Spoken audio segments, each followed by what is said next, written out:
महाकुंभ 2025 में एक खूबसूरत महिला को जब एक नागा साधु अपने तंबू में लेकर गया और फिर उसके साथ साधु ने जो किया, उसे देखकर आप दंग रह जाओगे।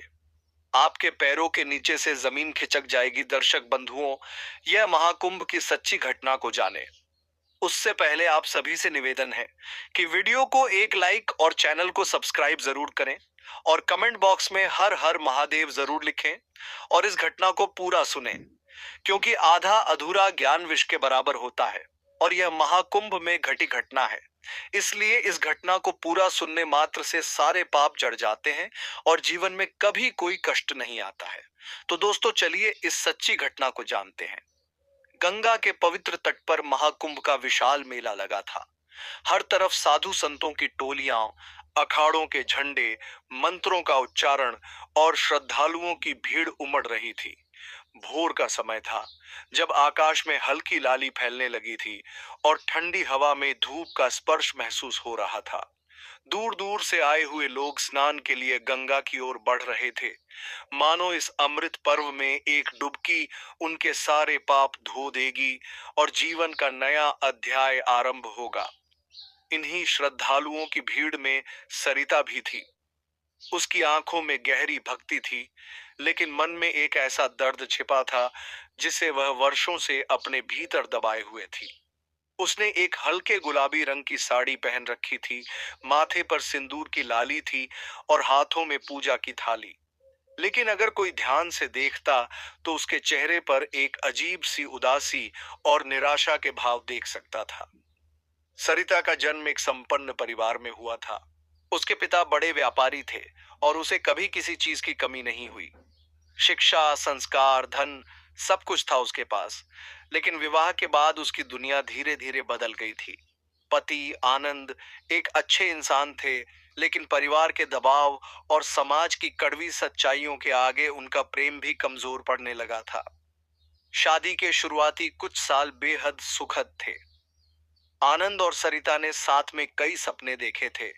एक सुंदर घर जिसमें बच्चों की हंसी गूंजेगी, माता पिता का आशीर्वाद मिलेगा और जीवन प्रेम व खुशियों से भरा होगा। लेकिन जब शादी को 5 साल हो गए और उसकी गोद अब तक सूनी थी, तो धीरे धीरे बातें बदलने लगीं। ससुराल में रिश्तेदारों के ताने बढ़ गए। कोई भी औरत तभी पूरी होती है जब वह मां बनती है। इतने साल हो गए लेकिन कोई औलाद नहीं।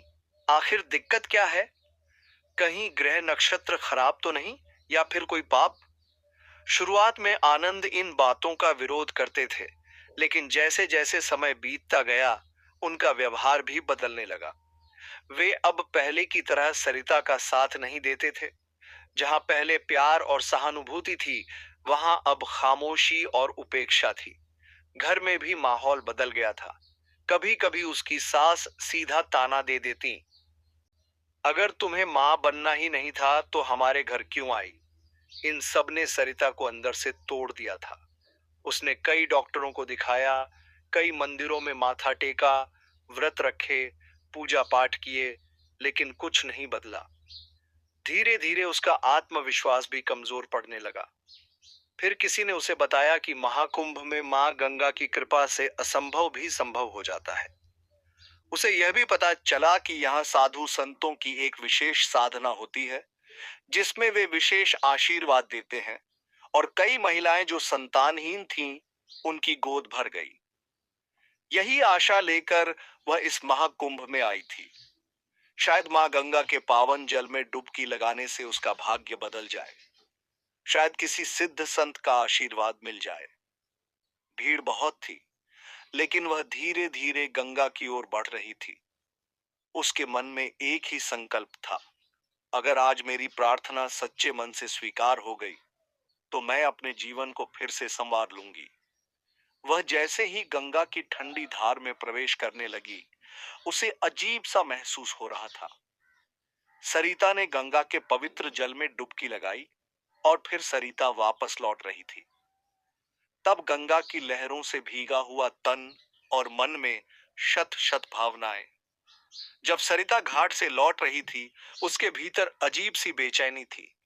गंगा का जल उसके दुखों को बहा नहीं सका था। जैसे ही वह भीड़ भरी सीढ़ियों से ऊपर चढ़ी, उसकी दृष्टि अचानक एक नागा साधु पर पड़ी। वह कोई साधारण सन्यासी नहीं था। पूरे शरीर पर भस्म लगी थी, जैसे वह अग्नि से जन्मा हो। उसकी जटाएं इतनी घनी और लंबी थीं कि उसके शरीर के आधे हिस्से को ढक लेती थीं। उसकी आंखें असामान्य रूप से चमक रही थीं, गहरी, रहस्यमयी और सम्मोहक। ऐसा लगता था मानो वे किसी छिपे हुए सत्य को देख रही हों। सरिता ठिठक गई। साधु उसके सामने खड़ा था, जैसे उसका ही इंतजार कर रहा हो।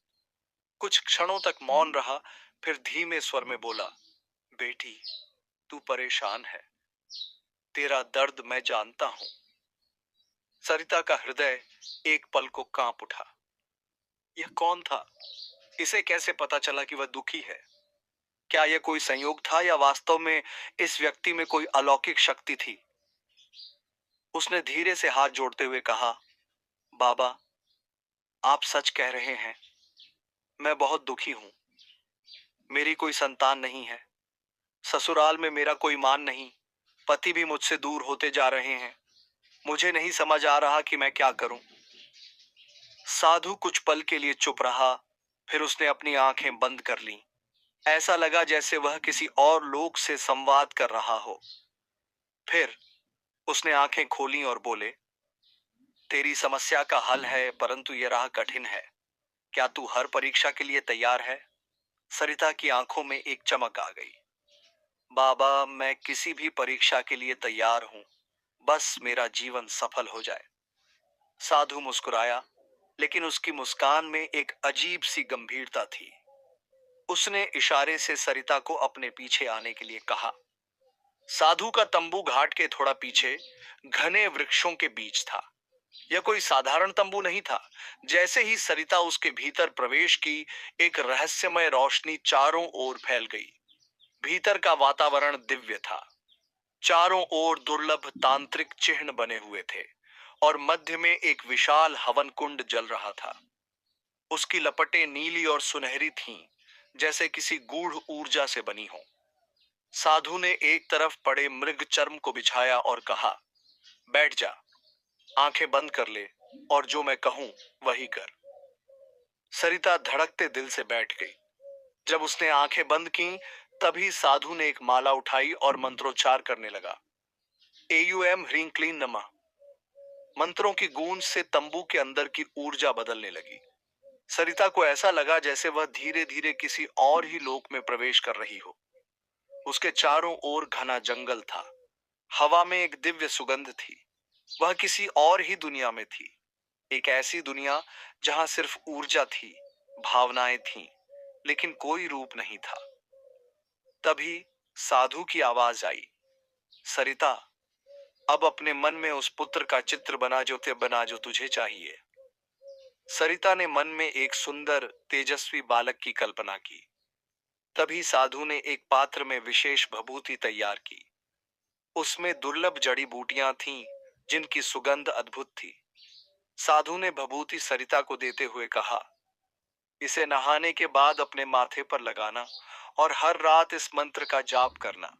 जब तक पुत्र प्राप्ति न हो, तब तक नियम न तोड़ना। यह साधना सरल नहीं है, लेकिन यदि तू सच्चे मन से करेगी तो तुझे पुत्र की प्राप्ति अवश्य होगी। सरिता ने श्रद्धा से भभूति को लिया और साधु के चरणों में गिर पड़ी।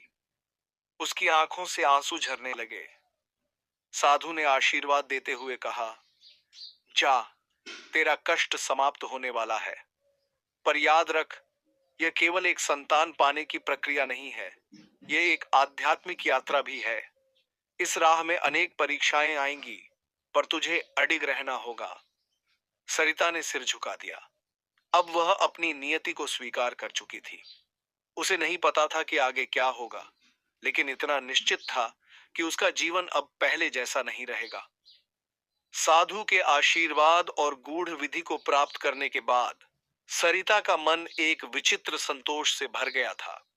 उसके मन में अब न कोई संशय था, न कोई डर। जिस भभूति को उसने साधु से प्राप्त किया था, वह उसके लिए अब किसी दिव्य प्रसाद से कम नहीं थी। जब सरिता अपने घर पहुंची, तो उसे एक अजीब परिवर्तन महसूस हुआ। जिस परिवार में उसकी अवहेलना होती थी, वहां अब एक प्रकार की शांति थी। सास, जो अब तक ताने देती थी, आज बिना कुछ कहे उसके हाथ से पानी का लोटा लेकर पी गई। पति, जो अब तक उससे दूर रहता था, आज न जाने क्यों नर्म स्वभाव का प्रतीत हो रहा था। शाम को जब सरिता पूजा के लिए दिया जलाने बैठी, तो उसने अपने पति को चुपचाप उसके पास खड़ा पाया। यह पहली बार था जब वह स्वयं उसके पास आया था। हल्की मुस्कान के साथ उसने पूछा, आज बहुत शांत लग रही हो, क्या बात है? सरिता के होठों पर भी एक मुस्कान आई, लेकिन उसने कुछ नहीं कहा। भीतर ही भीतर वह जानती थी कि कुछ तो बदला है। शायद यह भभूति और मंत्रों की शक्ति थी, शायद नागा साधु का आशीर्वाद। अगली सुबह स्नान के बाद सरिता ने साधु द्वारा दी गई भभूति को माथे पर लगाया।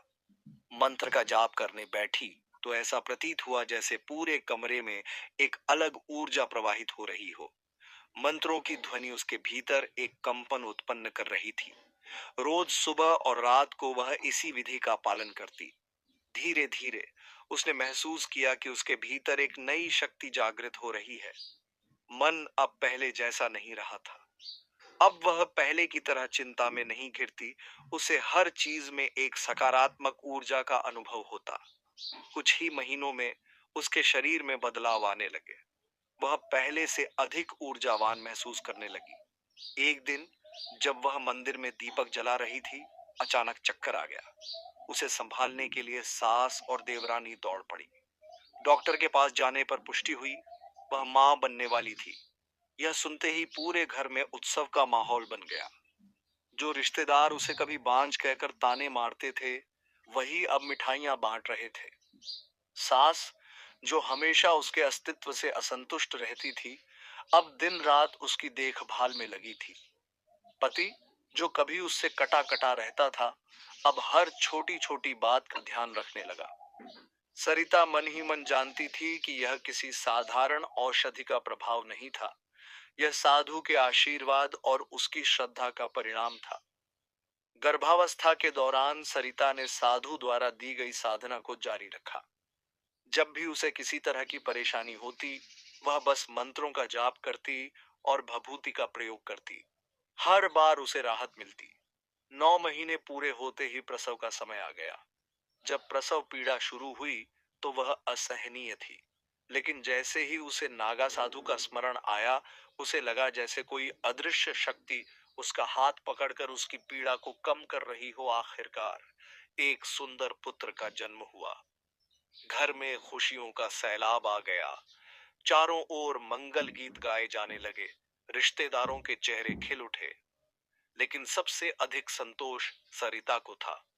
जब पहली बार उसने अपने पुत्र को गोद में लिया, तो उसे ऐसा लगा जैसे यह कोई साधारण बच्चा नहीं, बल्कि एक दिव्य वरदान था। उसकी आंखों में एक विशेष चमक थी। समय बीतता गया। सरिता का पुत्र बड़ा होने लगा। हर बार जब वह उसे देखती, तो नागा साधु का चेहरा उसकी आंखों के सामने आ जाता। कुछ वर्षों बाद जब महाकुंभ का समय आया, तो सरिता ने निर्णय लिया कि वह अपने पुत्र को लेकर फिर से उसी घाट पर जाएगी जहां वह नागा साधु से मिली थी।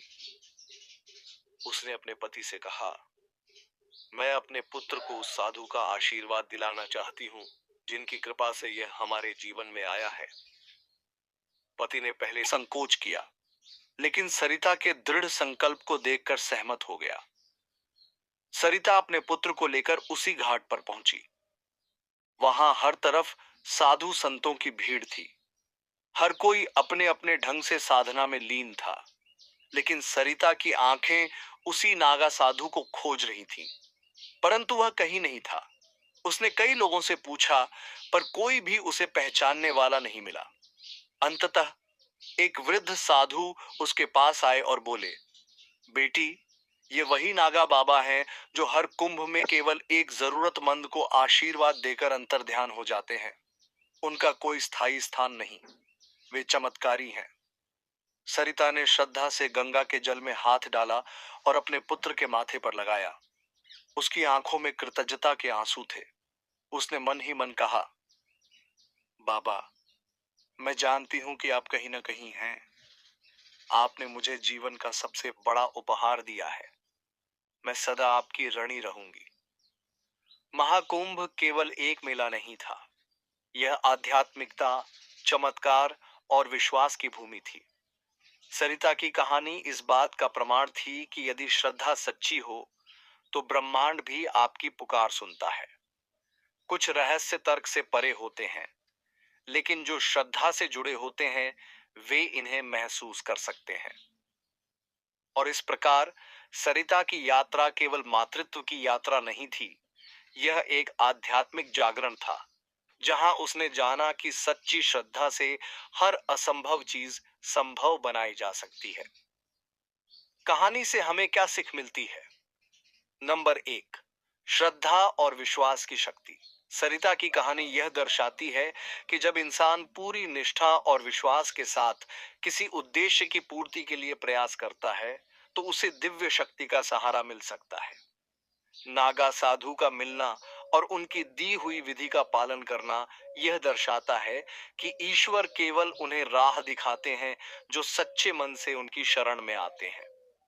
नंबर नंबर दो, धैर्य और समर्पण का महत्व। किसी भी चमत्कार को घटित होने में समय लगता है। सरिता को तुरंत संतान नहीं मिली, बल्कि उसे नियम पूर्वक साधना और मंत्र जाप करना पड़ा। इससे यह सीख मिलती है कि जीवन में धैर्य रखना जरूरी है। यदि हम जल्दी हार मान लें तो हमें इच्छित परिणाम नहीं मिलते। नंबर तीन, आध्यात्मिकता और कर्म का संतुलन। केवल नागा साधु से आशीर्वाद लेने से कुछ नहीं हुआ, बल्कि सरिता को खुद भी साधु द्वारा बताए गए नियमों का पालन करना पड़ा। इससे यह शिक्षा मिलती है कि केवल भाग्य या चमत्कार के भरोसे नहीं बैठना चाहिए, बल्कि हमें अपने कर्मों से भी उन्हें सार्थक बनाना होता है। तो दोस्तों, यह सच्ची कहानी आपको पसंद आई हो तो वीडियो को एक लाइक और चैनल को सब्सक्राइब जरूर करें और कमेंट बॉक्स में हर हर महादेव जरूर लिखें। और फिर से मिलेंगे एक और नई कहानी के साथ। तब तक के लिए आप सभी को दिल से धन्यवाद।